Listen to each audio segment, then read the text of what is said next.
Alright guys, so it is a couple days later now when I'm finishing this video here. I actually had to stop metal detecting the second I was done with that last video clip. Just had other things to do. So this is a total of maybe like a half an hour to 40 minutes of metal detecting, and it was really only in one little concentrated area. So there's plenty more path to detect in the future.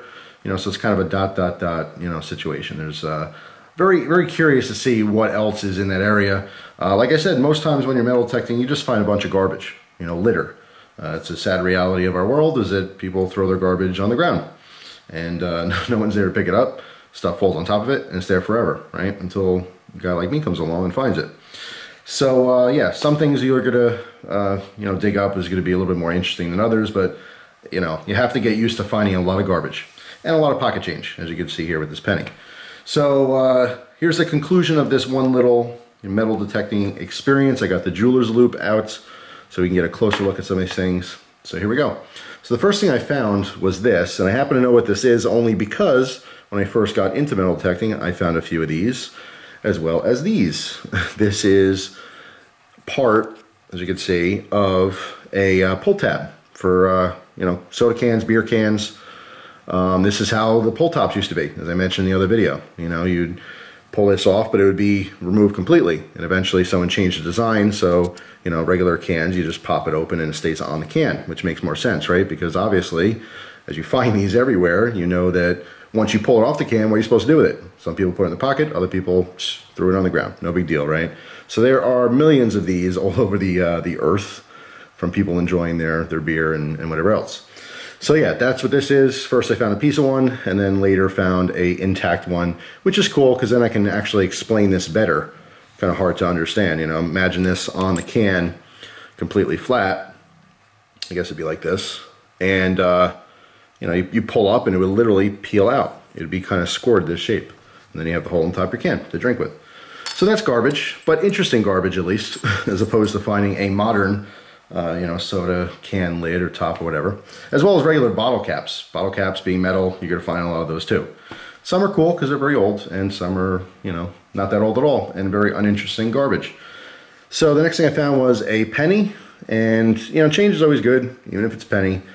Out of curiosity, I did scratch it enough to see the year, which looks to be 1969. No idea when this went into the ground, but there you go. So yeah, pennies aren't that interesting. The empty cartridge casing, bullet casing. This is interesting just because of where it was. I'll never know the story. It's kind of a weird place to take a shot. This one happens to be a 30-06. All right, Springfield. So this is not a caliber that I shoot or my father shoots or anyone else who I know shoots in that particular area would have shot. I do know that my grandfather, who you know, used to own the property there, did have a rifle that was chambered in 30-06, and that was part of a collection of guns that were stolen. So it's an interesting story. Maybe I'll tell in the future. Well, it's not that interesting, I guess. His house got broken into and a lot of his guns were stolen. So over the years he had to replace a bunch of them.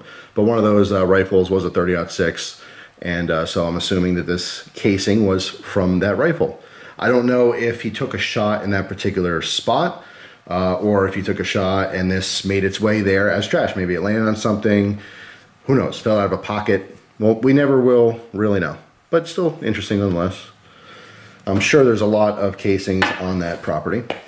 So here's the two interesting things, right? The ring and this, whatever this is, little pendant, which is pretty cool. So the ring I focused on first, and I still can't really tell what the material is on this. It's a very simple design. You can see there's just these little, you know, cuts in it all the way around. It has a slight golden color in the sun, but very faint. I can only assume this is like costume jewelry. I will show you, if I can pick it up here, the markings, because I did see, let me find off camera here for a second where it is. Okay, so this is what I saw. And by the way, I mean the size of this ring, there is a number here, and I can only assume that it is a 6 as opposed to a 9. It's right in the middle of the screen. It's hard to get the right lighting here on camera. Actually, you know what? I'm going to zoom in a little bit because that might help. So let's try that. Yeah, that helped a little bit. So right at the bottom there, and again, it's hard to keep my hand still enough where it's focused, but that looks like a 6 to me. Now, of course, you could flip it upside down. It could be a 9, but I don't think how small this is, it is a 9. And now to the left of it, oh, there's a much better shot of it. So that looks like a 6 to me, possibly a G. If that curls in like that, maybe it's a G. I don't really know. You guys can be the judge. But assuming because it's a ring, I'm just thinking it's a 6. And to the left of it, I cannot tell what that is. It looks kind of like something K. It's possible it's like an 18 karat gold ring, maybe a 14 karat. Maybe those are just scratches. I don't know. It looks kind of like an HK. I don't know. It's still dirty. It still has to be cleaned or polished. The issue that I have, it might not even be letters. It might just be a symbol. Sometimes for silver, let me back out. Sometimes silver, they'll have like maker's marks and stuff. I don't know. I really have no idea. It's interesting. I will certainly hang on to it. All the findings I hang on to, even if it is junk, just to, you know, when you're having a conversation about it, hey, look, this is all the stuff I found. What I really like to get, which would be extremely helpful in the future, is one of those like sonic cleaners. It uses like really, really fine, fast vibrations to clean things. I think I've seen that on gun channels before where, you know, they throw their spent brass in there and it just polishes them up basically. I don't know if there's just water in there or some kind of solution. I'm sure you guys will give me more information on that, but I know I've seen that, like a supersonic, you know, cleaner basically. And you can put different metals in there and it'll just totally vibrate all the dirt away, essentially. It's kind of like almost like a sandblaster or something, but using vibration. So that'd be interesting, because there's definitely markings here, and I don't want to mess with it anymore because I'm fearful that if I clean it, that I will, you know, in polishing, if I polish too much, it might wear away some of those markings and then I'll never know. You know what I mean? Also, in the future, especially metal detecting, I should probably get an acid, you know, test kit so I can test to see if things are, you know, different types of metals, gold and silver, you know, more specifically. That brings me to this guy. All right, so here's a closer look of it. Super strange. Because of these cuts here, I want to say those are maybe horns, like it's a devil figure. I don't really know. Maybe it's just a mask. Maybe this is supposed to be a masked figure. Because he's leaning on a mushroom, it kind of makes me think of like some kind of a woods troll or some kind of a fictional, you know, character. I don't really know. He's just leaning there. It looks like he's naked. And yeah, he's just kind of hanging out. He's got one hand on his head and one on his stomach. There was a hole on top here. Okay, so I mean, it is a pendant of sorts, or you know, I don't think it's a keychain. I think it was originally was a pendant. This is not a split ring. I thought this was a split ring originally. This is just a simple ring. And I'm sure you can date when people started using these rings to at least get an idea as to the oldest it could possibly be. I mean, this thing could be from the 90s, it could be from the 50s, the 20s. I really don't know. I have no idea. I will say that this was probably 5 or 6 inches deep. I don't know how, you know, fast earth occurs, I guess, you know, over the years. The ground builds up a little bit from sediment and stuff. It's just very, very interesting. So what I did was I started cleaning the bottom. And you can see I have it completely polished up. There are no markings. It is, well, it's a mirror polish now. You can see the camera there and stuff. And then there's one little spot there where there's very, very fine pitting. So because it's so small, I just stopped, you know, polishing it. But this literally took me like 2 hours. Because what I did was, first I cleaned it and I really scrubbed it, but there's still a coating of something on here. And again, that's why I would love to get one of those sonic cleaners or whatever, because it would make my job a million times easier. I'm not gonna sit here for days on end lightly scrubbing it until it's finally clean. Now, because the bottom was flat, it was easy. I went across the rust eraser originally, which I used for knives, and that took off some of the you know, surface dirt and stuff like that. Then I went over 2000 grit sandpaper very, very lightly. And I did that slowly, you know, meticulously to make sure that if there was markings on there, I would see them. But, little by little, every like, a couple seconds, I'd lift up and look. I mean, literally just very tedious thing to do. But as the outside started, coming through, and because, this is rounded, it's not completely flat. So it's very hard to, to actually polish that down to where it is now. That's why it took so long. But also because I wasn't just trying to polish, I was polishing a little bit, looking at it, or sanding, I should say, very fine sanding, looking at it, sanding, looking at it, to make sure that if there were markings, I wasn't just rubbing them off, I didn't want to just grind it down so it's metal. I wanted to see if there was something on the bottom. And to the best of my knowledge, I did not see anything. And now it has a nice polished finish. Now it is gold in color, so this could be either brass or gold. It does have a lot of heft to it, okay? And I do know that gold is denser than brass and also heavier than brass. The only real way to know would be like an acid test. That's a sure way of figuring that out.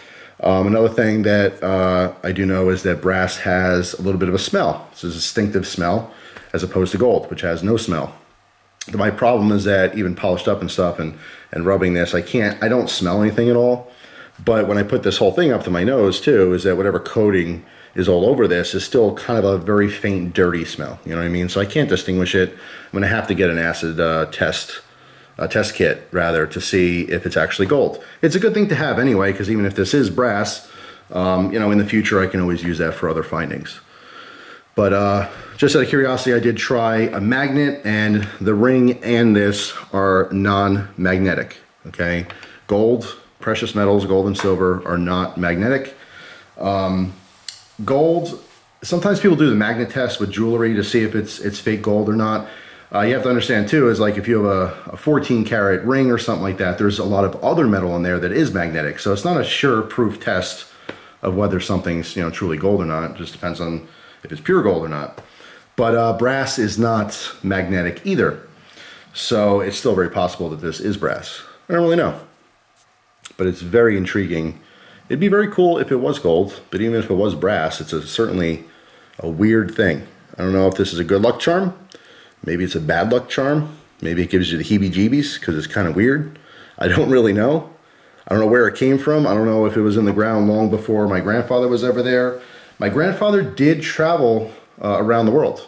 He liked to go to different places, different countries and stuff like that, and occasionally would bring back mementos and different things. So it's quite possible it was his and got lost. It's something he never talked about. It's not like, hey, if you're ever walking around and you find this, I lost this. So I don't know. And he is no longer around for me to ask him. But just really interesting. So metal detecting, it's always been kind of one of my million side hobbies, but I will definitely tell you this certainly perked up my interest in doing it more. So this summer, most of my time, besides actually working and getting out there and doing knife testing and stuff like that, if I'm not in the woods chopping something or whittling something, I'm either fishing or metal detecting. Maybe mixed in there, I'll actually try to get a tan because I don't like being pasty in the summer. But yeah, that's pretty much it for now. I thought this would be interesting to share with everyone. Of course, there's a couple people here and there that do metal detecting, so this is extra interesting to them. If you want to get into metal detecting, it's not difficult. It's just time consuming. That's it. If you have a lot of free time and you want to do something kind of fun, it's not super profitable. Like I said, the majority of the time, you're not going to find anything that's worth anything. You're just basically going to be picking up people's trash. Maybe get a couple bucks over the course of many, many hours in pocket change. But the idea is to hopefully find someone's diamond ring, or gold necklace or something like that. But, as you can see, you find weird stuff too, But the humankind is, very, very into littering just because it's convenient. Instead of trying to find a trash can or something or put something in your pocket for later, people just tend to throw it on the ground thinking it disappears. And because of that, you will spend a lot of time finding garbage. Our planet is littered with garbage. But you never know. And I think everyone who consistently does metal detecting, in the back of their mind, that big wow moment is to find that very valuable thing. Maybe it's an old gun or, like I said, jewelry or something like that actually has some value, that they can use for bills or whatever. Who knows? Maybe just investing back into another metal detector or a more expensive one. The one I use is super cheap. I don't even remember what it's called, but it's like a run-of-the-mill, it's nothing special, and you could find really cool things with it. And it does actually go pretty deep. The smallest, deepest thing I ever found was a single nail. It was like a very small roofing nail, and that was probably 1.5 feet in the ground. And I had a very clear like beep, you know, or detection of it, I should say. So you don't necessarily have to go out and spend $1,000 on a really cool metal detector in order to find good stuff. You know, the cheap ones work well. So yeah, that's pretty much it for now. If you do metal detecting, let me know in the comments either your most expensive thing, most valuable thing you ever found, or the strangest thing you ever found. Thus far for me, a lot of garbage. When I did it around my actual house, I just realized that, you know, all the construction workers had no idea how to clean up because I wasted many hours finding screws, nails, just pieces of metal, you know, flashing, all kinds of stuff, but just garbage, you know, construction garbage basically. So my suggestion, 2 things with metal detecting. Number 1, if you can go to a beach, it's awesome for 2 reasons. Number 1, the you know, when people are at the beach, they bring jewelry and stuff and they lose it. They lose it in the sand pretty easily. So, and money as well. So a lot of change and a lot of jewelry usually at public beaches. Also, the biggest advantage, if you already don't think of it, is sand. You know, the big thing with metal detecting is once you get a detection, you have to dig, you know. So if you're digging in rocky, horrible, hard soil, that's much more difficult than digging in sand. A lot of people love combing the beaches because it's really easy to dig, you know. Even if something's 1 foot down, you can do it with your hand. You don't get dirty. It's really simple. But the other big thing is to stay away from construction areas. Anywhere, you know, right next to houses, I don't think is a good idea. Just, again, because of the litter. Especially if something was like freshly built, you know what I mean? It's just people tend to drop stuff like nails and screws and garbage like that. So yeah, besides that, you can have a lot of fun doing it. And once you buy a metal detector, it's basically free. You just have to keep putting batteries in it. So there you go. Hopefully you guys enjoyed the video. It was a little bit interesting, a little bit different. Post your comments, your feelings, your thoughts, anything you want in the comment section. So hope you guys have a wonderful day, and I'll see you soon. Take care.